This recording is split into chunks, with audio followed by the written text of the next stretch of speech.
Nella NG officiel. Nella NG. Écoute, like et abonne-toi à Nella NG officiel sur YouTube.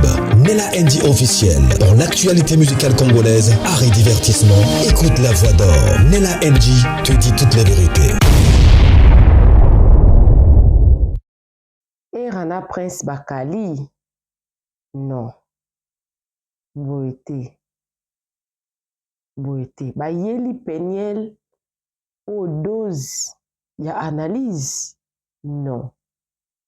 Ngamo live en haut. Du début à la fin. Non, Sarah Moussala Roussek. Donc, à un moment donné, je me suis dit, les réseaux sociaux, c'est vrai que c'est pas la vraie vie. Parce que bon, dès la séquence, il y a beaucoup. Bah, ça, quand on va 1h du matin, je crois. Il y a une presse Bakali. Bah, il y a une voilà. Bah, il y a une bah, s'attaquer la banque à peine. Bah, lui, va prendre la brine. Bah, lui, tu préféré la brine. Alors, non, c'est le résumé, hein, quand on est à la maison, parce que l'émission, elle est les gens l'a été.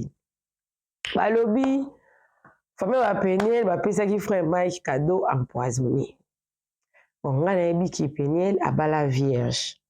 Yé ira, ayo kolobake, on va peine, et puis ça qui ferait un Mike cadeau empoisonné. Bah, il baki au moins, on a bango azali, en autant, on va moni Mike à s'intéresser na ye, bah, oui, ici, kobali, c'est bango. Pour bango, on préférer na bango la brine, pour la brine, ata soka sali bango kanai, o kangabilo na bango bakei. Mais ya Peniel aza ata boka, boani ata quelque part pe Peniel aza forte. Peniel aza seul contre tous. Vous imaginez. Bato nyonso boyebi wana ba journaliste, ba chroniqueur wana ba chroniqueuse wana boyebi donc o balobela majabu. Lokwa ba era na misusu o boyebi wana moko azala na Londres, moi monsieur je crois aux États-Unis, misusu na Congo, toutes ces personnes là baza contre Peniel. Et batiki te bato nyonso na bazoya kosala ba émission net na moni moko asa déjà 3 émissions moko misusu kuta un mot basilara na ye succès mais aye ozonga na succès moko misusu kuta komaka pasteur Maman Biden azongi, tout le monde s'attaque maintenant à elle. Elle est restée sereine. Ndenge naza boye mona na lobby na sala vidéo msu ya Peniel fiancé na ye soi-disant fiancé. Nalingi na préciser moi lo moko bato ba pesika ba information à Peniel. Olandanga très bien balobi fiancé ya Peniel oyo bala ye na mois de mai azali asa Freddy Mounsampa o babimisi boye ye na Peniel ezalaki cop. Freddy Mounsampa wana ya lingaki azwa visibilité na sima ya Peniel. Afutaki Peniel mbongo. Peniel a vu quelques photos na quelques vidéos na ye basali mo ba staff pardon nde ba posté. Donc Peniel aza mwasi ya ba staff donc Peniel aza visible, Peniel aza figure publique na réseaux sociaux. Donc akoma ko utiliser figure qui koyebana na ye lokwa pop quoi. Oye pa na ye bokangi mwa photo vous publiez bo sala ngo 2 fois 3 fois abimisi oka lokola ninga salaka jackpot des histoires comme ça. Mais Peniel azana mobali na ye oya kobala ye na mois de mai o apesa ye bag lokola ya ngai oyo oya mikolo azokanga photo bozomona bag moko monene boye aza nango Peniel obala mobali wana aza mutu ya mboka na biso te. Il n'est pas congolais. Peniel ne va plus se marier avec un Congolais. Yeah. Et il se marie bientôt. Mobali wana azalaka na ba locks. Donc atia mobali wana na réseaux sociaux te. Donc Freddy Mounsampa oyo aza mobali ya Peniel te. Bon, soki aza mobali na ye, c'est kaza mobali moko abafuta mo pour na visibilité. Entre parenthèses. On dirait information nazui hein. Ils ont entre parenthèses. Pour ce moment na mois de mai à Peniel abali mobali mususu donc c'est que likambo na oloba oyo eza ya solo mais na video oyo eza likambo ya era Ramsès na prince bakali baye kocharge lisusu Peniel bien likambo ngo ndere ezosila te po Peniel mpazana na baelema na ye azobombardaka na moi lokwa likambo yango omoni likambo ya Fredi oyo Peniel akipa yango te donc alobaki kaka que la vidéo date de 2016 et tout et puis moi je pense que c'était aussi une manière Dieu avait utilisé Peniel pour que Fredi Musampa wana ayebanaki aza aventurier parce que atravailla na banganga kutu lelo na oya na vidéo moko boye na kota moto azopesa nga information à niveau États-Unis kuna ya Fredi wana parce que là le sujet c'est maintenant le Fredi a travaillé na banganga pour escroquer bato bapoko mais eza normal parce que moto jamais koya kobimisa mbongo ebele 2000 3000 dollars 4000 dollars facilement comme ça sans 15 années il au moins ya domination yango wana baloba toujours que so longo ça projet na yo avant pesa moto mbongo il faut y beaucoup ozwa non temps par exemple oye ou se renseigner ba pesi ba renseignement et tout OK non ça le signe si on a commis prêt tant on nous pose ça la mutu signe so commis prêt ko ta prière sambela parce que ça na bat ba komi ko travailler na bata monda molili tala ka Fredi wana ya Peniel wana a escroquer nanganga donc yonga na ba era ba lobi ki non Peniel aza kamoko donc ba préférer na banga tala brine qui bazwa Peniel parce que Peniel aza ata so ebokabwani la honte va te suivre selon era mais la brine soka tio musuku soki ya jana bimaki na peut-être lelo nga kufa na été la brine aza na passable donc pona era so préférer la brine et puis il garde sa position d'être azom pandi la brine qui azwa Peniel ce qu'on a la bino volume live oyo so zaki na ba stress diminuer yo parce que ça live moko donc c'est qui singa makasi osakala ti vous profitez vous s'abonner na Nela NG officiel aka Nela Chou Nela cœur Nela love Nela l'amour cliquez cloche à notification aimez vidéo commenter partagez mes vidéos parce que isa quand on a le but quand on peut dire la minute au bang amutute à défier Deborah Luka lui wa kutana na tribunal pour Deborah Luka la porta qui est plainte Peniel a s'attaqué na mobali ya Deborah Luka mobali Deborah Luka la réagissait quand lobi cheval blanc na ngai tu es une femme sans tache mais tu l'as trompé quand même les hommes hein? Toi tu as épousé une femme vierge ta femme elle est sans tache mais tu l'as quand même trompé quand même les hommes. Mais il a quand même réagi aussi. Il a réagi, cheval sans tache nangai, on peut tout dire de toi. Moi, je connais beaucoup des hommes voudraient être à ma place, voudraient avoir une femme comme toi, mais tu l'as quand même trompé. Les hommes, point d'interrogation. Et Peniel a s'attaqué dans mon ben lobby. Qu'est-ce que quoi arranger vie na yo? Arrange d'abord ta vie avant de venir me parler. Donc Peniel, apparemment Peniel, elle est sûre. Elle sait, en tout cas, avant d'engager cette guerre ici, elle savait dans quoi elle allait s'engager. Bah, publier vidéo ya Peniel ou azote kana boutique maman la bon pour ba Emilia lobby et sa vidéo ya maman. Peniel a dit quoi assumer et a tu vas tout peleke à ta vidéo ya era o asa les rapports ba koki Peniel te. T'as préféré na a préféré la brine qui est Peniel donc ba Peniel te Peniel a na argument lobi oui na assumé zangai za vidéo ya 2023 za vidéo ya lelo te pour lelo a lobi azana na Miami azana Miami amela bakis na ba antidépresseur na c'est normal elle assume ça vous n'avez rien à lui dire donc Peniel a bunda seul contre tous tala ba era ba comme multiplier des missions mais elle n'est pas là c'est que Peniel elle sait dans quoi elle est alors émission on a mixé en haut na live ya Mama Congo na Big Zaza ba opesa pe ba ville bon parce que tant baby que Big Zaza na era ba yoka na asuste na banda na era ako bomona Big Zaza na Mama Congo je pense na garçon mususu pas les gars pe na live ya Mama Congo bomona ngo nyonso abolanda ngo awa na la NG officielle en quelque sorte bokolo ba nyonso bokolo ba Peniel mais Peniel à Makassi. Parce qu'elle est toute seule, mais elle arrive à traumatiser les gens comme ça. Peniel a Makassi. Voilà la vidéo, il y a Era, il y a Mama Congo, on a Big Zaza, et puis il y a Mama Congo, on a garçon, mon voisin connu, mais Mama Congo, on a Big Zaza, bah côté les Péniel, et Era na Prince, bah on baza pour Mike Kalambay, bah préféré là, bah on la brine, c'est un peu d'Imeli Milo, et moi aussi je suis avec vous, vous l'entendez là, moi on a vidéo. Suivez la vidéo et on se retrouve à la fin. Suivez. Bazaka bato mo beba na misu mibale le roi bizengi bo ba émotion bo vani mo ba bêtise boye baté dans cette guerre il y a la vie il y a bana mo bo bana kati biloko emema liwa ya makasi nzela penye la zui et nzela ya kimia te nzela ya solution en privé pour ba résoudre un problème plus elle accélère en public plus les choses vont pas s'améliorer alors tous les idiots qui font des lives ils vont apporter quoi dans la vie des mecs à la main. Même la minute, il y a Zénith et Bosumbi qui est concert bétaté.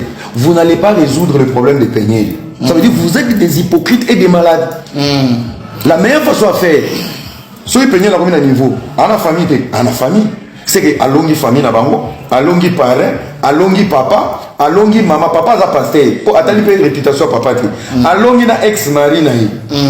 Si on a minute on combien de télécommande il y a bizengi nyoso dans les réseaux sociaux. Alors qui va apporter la solution? C'est vos lives à la com et puis les autres comme ça. La minute au calame parce que mec n'enga na so vendre pas fini 12. Je vous connais ngana yebibino.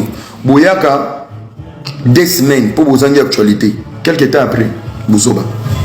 Et puis les autres comme ça. Boli moi ngai na ocha bino na défi. Moni bino nyoso bo soutenir Peignel.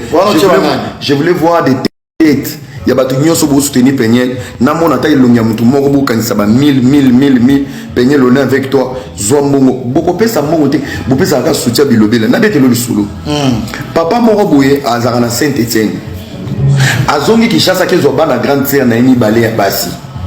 Nzoka tia abengisi ba on a poto na dossier a déclaré que yem tatika bana. Neti bana na ye. Oyebi siko eloni eleka. Bana na nzoka tomba ye bana na bacho. Basumbaka na bakopo bachaka na nana yebi lisolo boko mante bato ba yebi lisolo bana na moins de 18 ans moins de 18 ans bana mike moins de 18 ans bazaki bana mike moko na 12 ans basumba ko to melamba sani bazo sumba bango bato ba yebi lisolo bango ah ouais bana bazo sumba na basani wala na bututo na moi non tala mama oya zoki bango moi si ya oncle na bango azokutaka banye na sambetu na basani olela ayebisi mobali na peta lobi no bana oyo depuis bana na bayaki makambo ebebi na ndako wana bonna wenda koma solo te na 2020 bato 2020 bonna papa wana a décidé si bana na bi bon token de vacances na Kinshasa ake na Kinshasa zui bana na sundoleli ya azongisi bango lobi na ngina sunga ya na longolo charge nzo bana no badoki zo bana na yo Bosco Papa Roger kombo na yangwana Naomi merci beaucoup. Era tamba ndo suma ndako ko masolote. Eza ba nyen sorcellerie. Ah OK. Et Bluetooth. Papa Roger dans azum si bana wana grande sœur leki ya Papa Roger kolobana. Obi ke akenda kozwa Vincent Louise. Vincent wa journaliste. Journaliste ya a fallu wana. Ye wana aye achemba mo bana wana.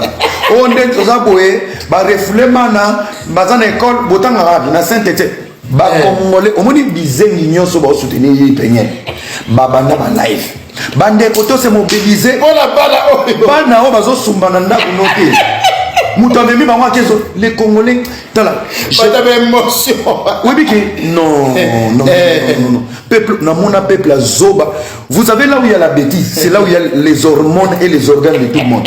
Là où il faut réfléchir et donner l'argent, vous faites jamais des lives. Voilà. Vous souffrez dans vos vies en fait. Vous souffrez dans vos vies. Marambosa lelo na TikTok nga sala ngotongo. Ba si j'ai belé beau traité. Na traitant ngotongo, c'est moi votre responsable. Le général major, le procureur des dossiers difficiles, c'est moi. Tant que Mike Kalamba zo kene kozwa bana, bana ba mona ba photo état bana na basaraki. Bana bana ta couper ma dofolo. Bana bana ta couper ma dofolo mais les États-Unis. Bana baza bima mapalata penye la zama bana États-Unis mapalata na nzoto. Hein? Le boss Yannick Zonde. Le boss Yannick na niveau États-Unis pe. Moi na niveau États-Unis mapalata. Et puis ku faire la dofolo. Couper ma dofolo. Ma dofolo te mona ngona kisasa bana bakinga sana suka bana bibwa. Mais moi les États-Unis na ma dofolo. Pendel pesa kimi o me la banki na e. Siko na lobby boy. Au monde moi ça me fait mal quand je vois les Congolais. Moi je vous adore. Hein. Vous soutenez que la bêtise. N'allez là bino fort. Vous soutenez que la bêtise. Vous soutenez. Penel a subi des choses. Non, Malia on dit que les Mahana à Paris. Tu as subi quoi? Ben ma famille n'a pas de gigola qui m'a.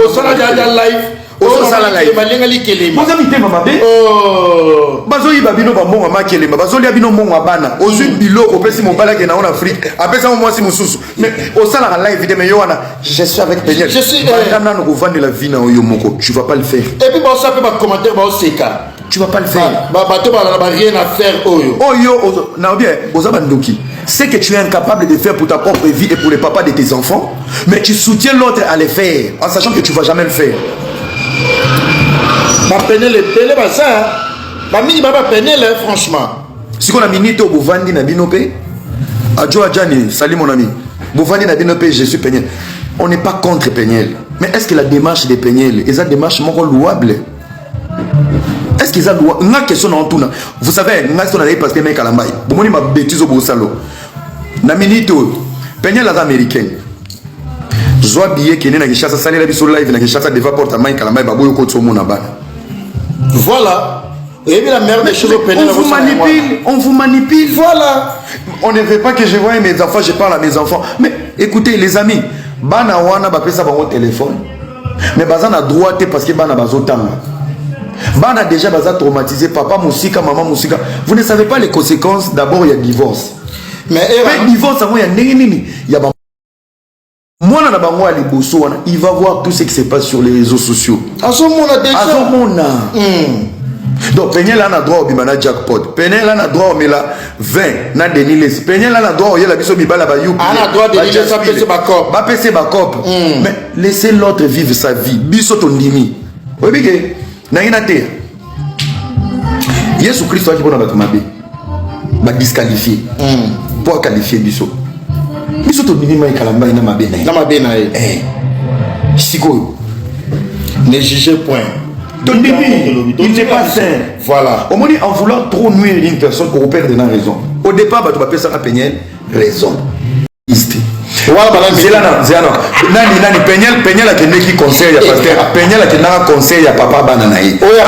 Azobi na liboso. Chérie, je suis là. Qui ça qui batouké? Toluki Kimia, je peux soutenir le père de mes enfants. Papa Bananaï. Et personne n'a fait publication. Aïe, a sengi pardon. Bato balobi logoté. Kaka yé mo na pardonné. Na makino ma David a gagné au bien dans le conseil à Baluki. Et bien ça l'appelle Bosso Kaka. Mais ce sont des éléments pour savoir que peut-être que logo oya zuité. Le combat des Peniel, ce n'est pas un combat des enfants. Peniel a commis un point à Roloba. Ceux qui ont à perdre, ce sont des gens qui sont toxiques. Ok. Ça veut dire que sont même des garçons comme ça, ils existent. C'est basé belé. Oui, moi c'est aboyé. Si vous ayez que fille à Nazabé. Il y a des filles, il y a des filles au vivant. Tranquillité. L'objectif de Peniel, c'est de voir le frère de ses enfants par terre pour les consoler. Maintenant, peuple, il y a Zoba, il y a Bololé. C'est incapable de là maintenant, ce n'est pas un problème de couple. Là, ce n'est pas un problème de famille. C'est maintenant un problème. La cible, c'est maintenant de finir Karmaï. Question. Ce qui vous côté conseil, Peniel a vu qui m'a Amoni Bana.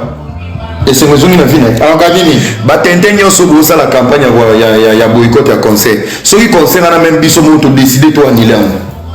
Na ba vie na bino na ba famille na bino, compte bancaire et tout. La sorcellerie. Bon le gars c'est juste sorcellerie va pour être congolais za maïli, congolais pour misoba na niveau. Boy bi pe pour bola sur l'équipe trop na vie, au comme aigri. Mon voilà raison. Et là quand moi chala taniza ya kato. Zoua, on va nous montrer ma bé partout, on va nous montrer Satan partout. Il y a un monde qui commence à lier, bah qui gagne on a bateau. Ndoki, on est la loi bébé. Ndoki, on a des Jésus, on y a qui. Au moins pourquoi l'équipe est vitesse. Pourquoi il Ndoki. Maman, yo fina non maïe, t'as l'ingate. Mais moi je vais vous dire juste une seule chose. Vous avez une brière. Soro que concert Wanate, tu restes chez toi à la maison. Tu restes chez toi à la maison. Boza va procurer les villes de couple et batutin. Qui peut être fier, même la famille des pays. Bon, comprendre que dépression, mon mignon, on paye la monnaie, on a pasteur, bon, nous sommes beaucoup. Boni boui, yomo yoko lo boma libala en public. Yomo yoko boma libala en public na mamulopo. Yabisoni. Là, il fallait sauver le couple. Tu as commencé ta guerre sur les réseaux. En plus, il y aura triangle. Babi Makan, c'est là où on a Zawadi. Zawadi pas où t'es loin. Monsieur Suyoana. Aussi, ok, au boti ma pas. Net qui zègne à l'iboso na vie, on a aidé à Mobile Zawadi. Mobile Moro Pena, Chancho, Bouli. Naza si garçon a sur la soutien ma caleçon. Et à Sangisita Moussa n'a nyonso sur les cas. Na boso pele les cas pour Kabona. On a monté sous ma passe. On a mazongi.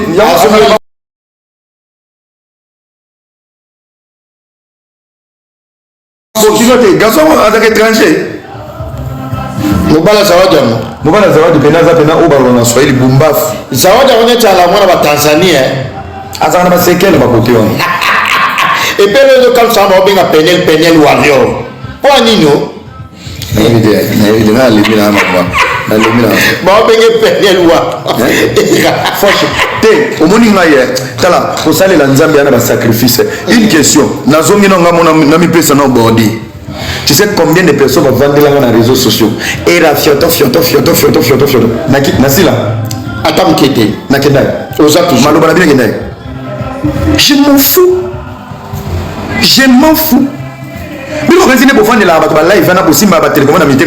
Vous êtes des tintins, passe-temps. Manque à faire. Au Vandi, à ton côté, c'est un cas de personne. Ça ne va pas nourrir tes enfants. C'est tout. Tu finis ton live, tu fermes, mon bouquet, l'eau au damé. Vanda. Et puis, je suis Penel Nzala. Ce va lié à changer le raisonnement. On m'a qualifié. Je suis ici pour je suis Penel. Tu vas grade. Camarade na yo. Je suis Penel. Je suis la titre. Ma fout à vino. Ma personne moi ça bon na vie. Bourmi bien bigala be swimmer bino. Oh, vous avez ta calate. Et l'on y a aussi la raté.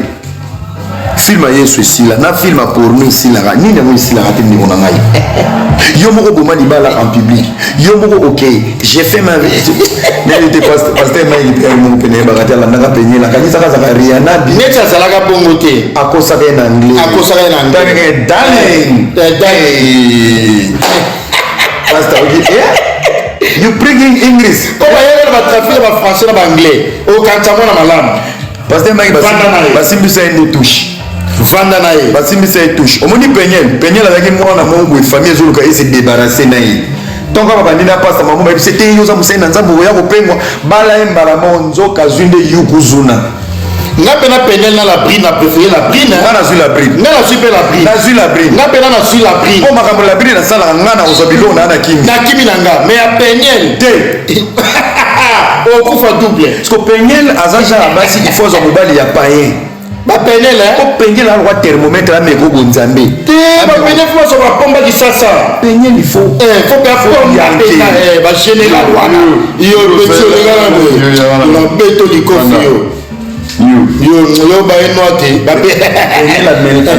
On dit Penyel parce que mec a limbisa na maja ko beso ba moni vidéo ba se pela pété. To lo ba qualité Penyel. To lo ba dira ba beti. On dit Penyel a bonga na mbali wa ngai. Lokola yo, oyo za yankete. Papa, ngala Penyel.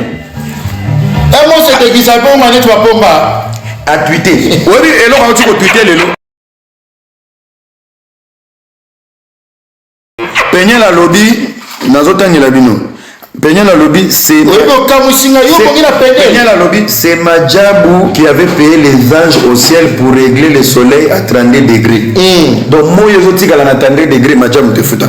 Penyel a dit que lobby c'est mon ex-mari Main Kalamba qui avait tué Kabila le père au palais de Marbre. À côté de ça qui n'a profit. La kofi ko na baya mekate. Ngai su ko côté. Penyel yenga. Bikono a Twitter lobby ngai mutu na kimana nzolo pa munga libala. Obi Penyel ya mo libala ni nani? Na jackpot. Na jackpot. Aïba jackpot kutu ambongo. Aïba jackpot. Aïba imbongo na ba caleçon. Te akanga ba boxer pour ba boxer. Bongo ya salle. Parce qu'on a yébi tout les États-Unis pena ki ba boxer les sous. Te akanga ba boxer. Pour jackpot fala ele mbongo. Il faut appeler ça 1500. Pour azwa salle ke ko chaba yimono na ba bikini. Ouais ba bikini ba mudinda ko. Ba mudinda. Ah. Ma boy ko ça y place ça yoka. Je bloque la valise. Et puis peut tenir sa chap penel na ba repelé. Mon pas na poser erreur. Boye pas na poser la moi. Pas na ngai. Oyebi bataya kinga loko moko boye. Ta bisinga boye. Balobi omoni biloko sous Satan sala. Satan aya koluka bisote. Biso moko nde to sala makambo Satan lingaka. Mbalamo Satan oya lobi o okoti na secteur na ngai territoire na mbalamo Satan sa nini abakisi kaka option pilipili na épice. Totika kokosela ka diable makambo biso moko to sala ka makambo diable lingaka. Diable sko aya rejoindre biso bakisi kaka épice na mafuta. Eza de les citer. Eza penel ndo cha de les snerer. Penel pe yo oyebi lo mo penel abongi na babino. Yo koka penel te eza Papa. Yo c'est la tendre. Penel soit tweeté na 10 heures juste. Ngana 5 live. Ah, vous avez la raison. Penel les aba bolingo moko boye. To soigner na fête abato babengani biso ba yebiki to kabwani. To kabwani. Lobi ba moni mo simani bo simani. Ngapela la bongo. Baguna biso. Baguna biso. Nzambe na ngai. Ebi ko bominga, ozo singai. To zangai. Na pota abete ngatalo zangai yo na ilele Cambodge voilà na ma pipo te penyel bagune ma pipo on attend ya yo bito yo na ba bersi ba bersi ni bala penyel ba bersi na litabis kabuya na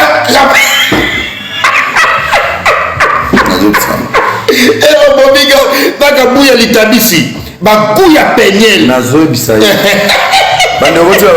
botika badistraction na bosala bacampagne ezanga on va revenir demain toi en émission mais soki okebi te lelo so tokozongela bino bozelaka je vais vous gérer naye je vais vous gérer bino to boobima na bilobaloba boyebi dossier te boyeka mpona sentiment batala bino biso toke conseil wana peuple de Dieu ata to a 5 Mathieu Mata to bingela nzambe tolata swat tozala soko oya te vanda na ndako na bengi na téléphone voilà mbonga billet vous on a oya te qui t'a invité d'abord on va boycotter on boycotte la chose où on voulait aller tu vas pas venir tu n'es pas invité tu boycottes qui en plus on a femme celle avec il faut vendre la studio na yozolia mabumu ozolo bape to kende te olongo ke wapi même ate pas jomo so kenda mutu kosakana na bato akenda ku Champs-Élysées okanisa Champs-Élysées ata okangaka photo nano okendaka te okendaka te boni buzoba boyko toko boyiko yo soko tata soara malunga yo yo moto mo le bongi na gesho théâtre mais c'est rocambolesque ala raison ko gesho kala bongo ala fantasme la biso totika kindoki toi na solution to rapporter te na vie à Penyel souci bo ça na ba live vous êtes des hypocrites bon qui famille à Penyel n'a pas cité famille na ba kota na sambe to papa ba ngoma te bible ro baluka lo stress moi na ka conseil te jamais te verser ne bukondolozo abaloli bible à l'envers bon tu as besoin ça va ou quoi bordure sur vous je vous dis je vais vous revenir je vous remercie merci Tozoya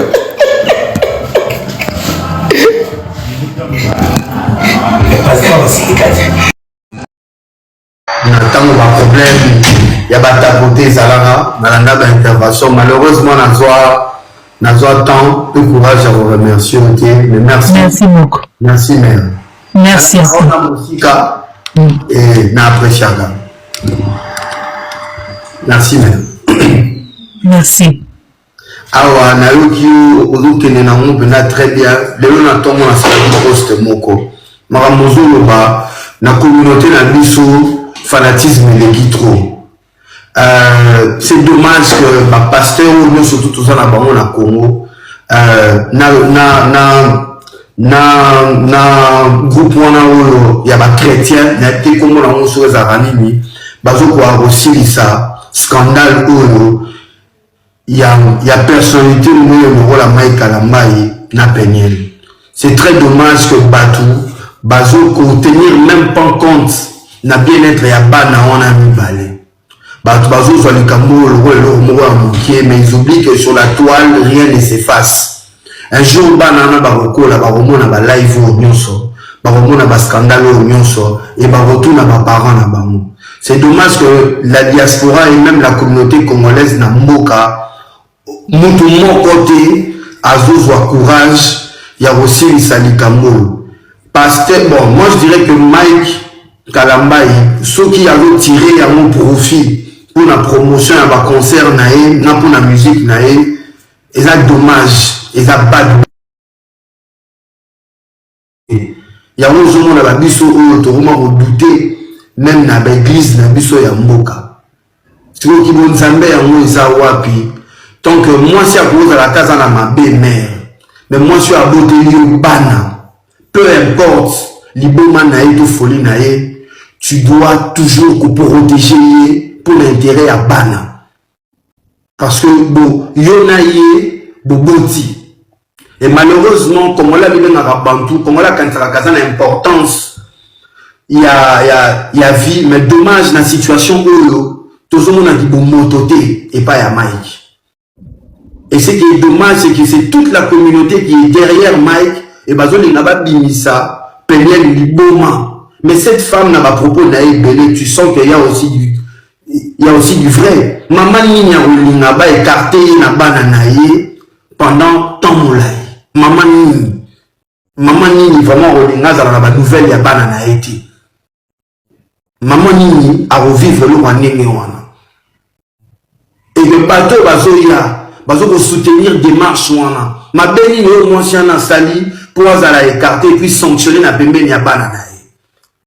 Et est-ce que moi si on se voit ma bé et ça kalamba il a entourage d'un faut pas punir moi si on batika au moins yata accès à banana au moni.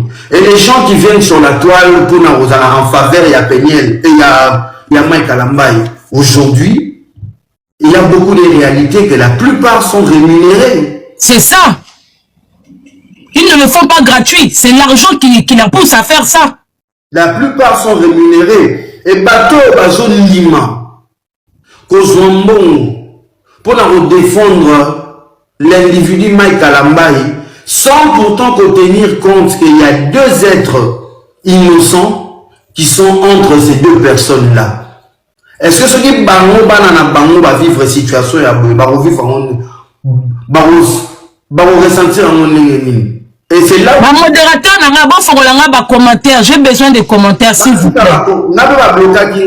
Laissez les gens s'exprimer, même en bien. Bandeko ba commentaire. Bandeko ba modérateur n'a na TikTok. Ouvrez-moi le commentaire s'il vous plaît. Laissez les gens parler, s'exprimer tant qu'il n'y a pas des insultes. Papa n'a Big Zaga. Franchement, quand on est Betty, vous savez pourquoi tu portes dans les réseaux sociaux entre bisous, parce que des fois nous faisons le même boulot, mais tout le monde a que na boulot des fois on arrive à se tirer des balles entre nous. Pourquoi? Parce que il y en a qui sont vrais, il y en a qui ne sont pas vrais. Des fois on cause un homme tout le monde apprécie parce que des fois tu apprécies la personne par rapport à ses idées, mais quand tu vois que la personne que tu apprécies par rapport à ses idées a commis côté parce que quelque part a commis en soifé à mbongo, a commis que ne sika mo pour mbongo, et quand toi tu restes logique. C'est qu'à amitié koufa kangwana. Ça aussi, il faut expliquer aux gens, au bas message kolanda biso, au bas monake, deux personnes cause à même morale na tongo, na poko ba kabwani. Parce que, toku kotambola nzela mon côté sous toujours la même façon qu'on réfléchir te. Et si mbate. Au moins, yozo défendre ma valeur moko, mais la personne qui est en face de toi, la personne qui est censée être ton ami, défend ma valeur moko, o ezake, et zo correspond à ma valeur o yozo défendre te. Et ça c'est vraiment dommage. Toza batu oyo, toza na ba abonné au balanda abiso. Toza parfait. Mais un moment, toki ko chambongo pembeni. Même toki batu, musa tozo sala, po batebe baka olobake. Ngai nazaka na YouTube parce que je ne vise pas l'argent. Mais ce sont des gens qui sont des menteurs. Parce que azo taba live tout le temps te pas azo viser mbongo te, mais quelque part azo ke luka ba contrat, oyo ezo pesa epe mbongo, mais ils sont capables de venir tuer des gens parce que ba numérer yé. Et ça c'est vraiment dommage lelo tozo mona bandeko ba olanda biso ba mona yo neti simple mutu Yelo soza na problème na couple na yo. Ok, soit exemple pas Mike Kalambay. Comme un serviteur de Dieu. Attends, m'inquiéter. Mais pourtant, ils ont un bateau qui a un conseil. Ils ont un bateau qui a consulté daddy. Na maman bana mananda. 17e année. Et na mabena ya malamu, ils ont responsabilité na ngai. Congolais, il faut y baka français ou ya lobaka, il faut y pour comprendre ba mot français. Tant ba lobaka que l'homme est le chef de famille, l'homme est le chef de ménage. Biso to fani na poto policier soga a sonné à retourna où est le responsable de la maison, le chef de famille il est où? Net biso na Belgique même na ba acte de mariage ezalaka ya kokoma. Donc tu as l'obligation ya roluka pour trouver terrain d'entente coûte que coûte. Et ce qui est dommage c'est que par un simple communiqué à Mike Kalambay cette histoire va s'arrêter. Si Mike Kalambay fait juste un post dans les réseaux sociaux en disant que peu importe. Il vient sur les réseaux sociaux, na titre à l'équipe à Mike. Ata makilate mais ba comme famille ba mesana po abotama akuta déjà Mike na kati famille na ye. Mais quand il veut azoya kosa l'émission une fois deux fois azolo bana kombo ya Mike azoko pupola penyel azoko laksa ba image ya bana ezo utapa nani. Et ça va dossier va zopé ça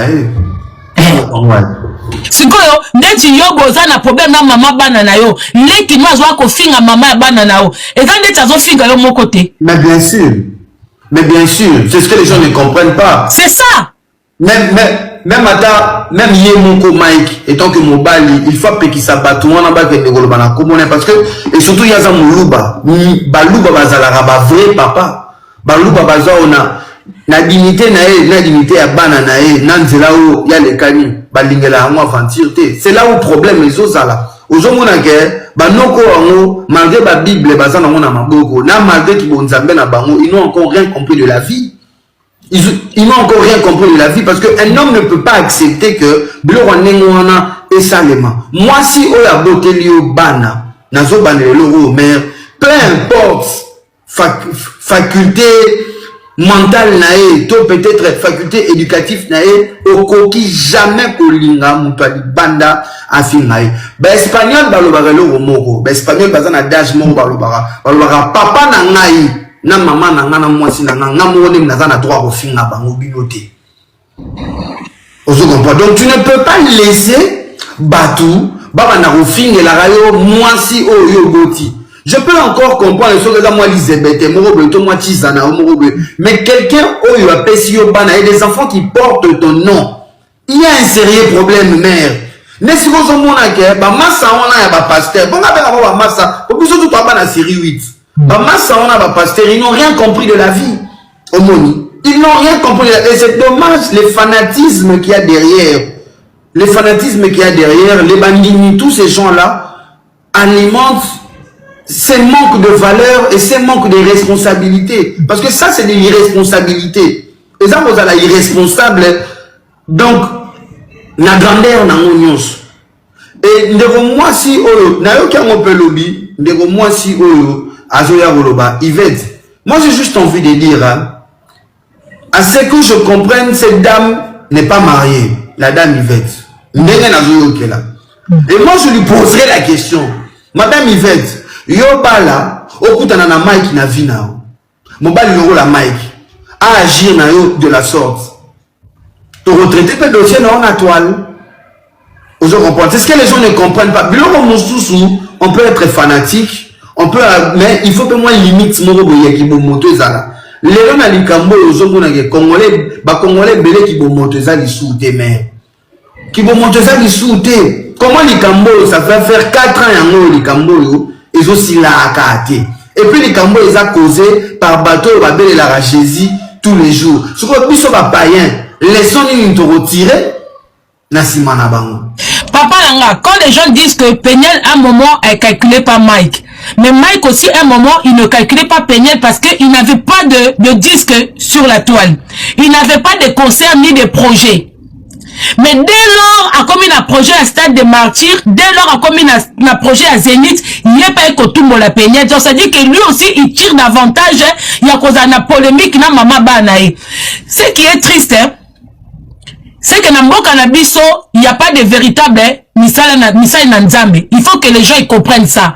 Parce que moi, on n'a pas de catholique, dès que polémique beaucoup bimaka moni ba évêque nyoso likolo église catholique ba benda kango po ba bomamoto même en France tout ça défend ba polémique comme on a oh nani mutu moko église catholique asaki ba touchement na bana au mona bango tout ba kosangana ba longoli mutu wana ba écarter ye po ba bomamoto pour ne pas que image ya mabe église catholique et continuer côté likolo. Si comment ça se fait que Mike Kalambay azali cause moko azobimisa ba homme de Dieu ma bena miso abatu azobimisa irresponsabilité na bango azobimisa façon na bango à gérer ba couple na bango eza Mike Kalambay eza Denis Lesi. Comment ça se fait que bato alikolo bazate ya kofandisa bango ya kotia bango stop que bote ya kalisusu te ça dit que bato wana bazana bato ba dirigeant bango te alors.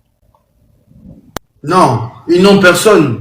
Ils n'ont personne. Yango ozomona. Oui, bango soi-disant basalaki elo moko boye. Eza na kombo nango batindele ngai place bazana baza soki na corps moko église des rêves. Et moi j'ai envie de dire, je fais appel à ma pasteur wana surtout entre banderonanga ya kasa ibo excusez ngai. La plupart ce sont des Kassaïens. Bazana ba ene na bango le rôle à pasteur Mutombo. Pasteur Mutombo tué. Bazana ba ene na bango le roi vena biso ya soyi vena biso ya chasoyi na nani oya vena biso soyi oui ACK vena biso ACK mukuna bazana mukuna mais lui aussi il est pas exemplaire pour que trouver ce qu'on dénie bazana tunasi ozo comprendre bazana tunasi tala ba kombo na mo bazana ba tunasi donc bazana ba ene na bango bazana ba walesa tous ces gens là ils sont où? Soi-disant des pasteurs respectueux. Tous ces en tout cas ba page ya scandale bo tia pena parti tout ça un appel. Voilà, vous avez suivi donc jusque là il y a jusqu'à maintenant ils en a bato azo continuer ko croire na Peniel. Neti ba mama Kongo ba Big Zaza na tonton na bouti koyoka kuna. Parce que Peniel, au moins, quand elle vient avec des preuves. Oui, le fait que Peniel sorte avec ces garçons-là dont je viens de vous donner l'explication ne change pas le témoignage ou ce que Peniel a vécu. Je le précise, ça ne le change pas. Parce que ce n'est pas, de toutes les façons, ce n'est pas Peniel qui a escroqué les gens. C'est l'homme avec lequel elle sort qui a escroqué les gens. Quand cet homme a commencé à escroquer les gens, Peniel n'était même pas encore là. Lui et Peniel se sont vus qu'aux États-Unis. Donc, le combat de Peniel avec mon frère Mike Kalambay et les autres personnes là, ça reste un autre combat. Et tout ce qui sort là des connexes là, ça sort parce que les gens veulent déstabiliser Peniel. Mais il faut reconnaître que Peniel a Makasi, celle contre tous. Elle s'est traumatisée. Elle s'est vraiment traumatisée. Alors, merci beaucoup. On se retrouve prochainement dans une nouvelle vidéo. Que Dieu vous bénisse abondamment. Suivez la suite de cette histoire. Ici, chez la NG officielle chez les shows. Je ne suis pour personne. Mais je garde quand même un bénéfice du doute par rapport à Peniel parce que je suis une femme mariée et il n'y a personne qui connaît mon mari plus que moi. Il y a donc Peniel, des choses qu'elle dit, elle a été dans le label, elle a été là, elle peut mentir. Mais moi, 30-40% vérité dans ma moloba. Et où ça là? Abonnez-vous. Tu as un problème avec ta chaîne YouTube. Tu veux créer ta chaîne. Tu veux monétiser ta chaîne, mais tu ne sais pas. Tu as community strike. En tout cas, des problèmes de YouTube, quoi. Nela est là pour vous aider. Contactez-moi. Que Dieu vous bénisse. Bisous, bisous. Bye! Nella NG officiel. Nella NG. Écoute, like et abonne-toi à Nella NG officiel sur YouTube. Nella NG officiel. Pour l'actualité musicale congolaise, art et divertissement, écoute la voix d'or. Nella NG te dit toutes les vérités.